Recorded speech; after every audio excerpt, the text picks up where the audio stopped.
السلام علیکم ورحمۃ اللہ وبرکاتہ۔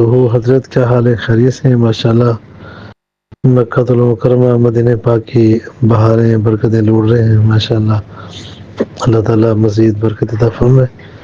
ایک سوال کی تھوڑی سی وضاحت فرما دیں کہ ایک آدمی میاں بیوی کی بات ہو رہی تھی، بیوی نے کہا کہ مجھے کچھ جائیداد دیں، میرے بچے بھی ہیں، میں بھی ہوں۔ تو خاوند نے کہا میں نہیں دیتا، تو بیوی نے کہا کیا میں تیرے نکاح میں نہیں ہوں؟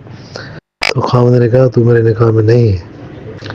تو اس جملے سے کیا حکم ہے؟ طلاق ہوگی نہیں ہوگی؟ کون سی ہوگی؟ یہ وضاحت فرما دیں۔ السلام علیکم ورحمۃ اللہ۔ گرامی قدر بیوی کو یہ کہنا کہ تو میرے نکاح میں نہیں، یہ طلاق صریح نہیں۔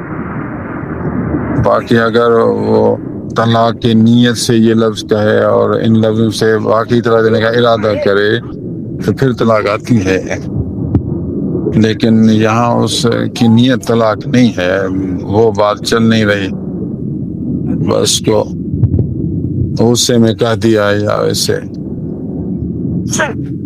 مذاق میں کہہ دیا۔ خلاصہ یہ کہ طلاق کا ارادہ نہیں، طلاق نہیں ہوئی۔ السلام علیکم۔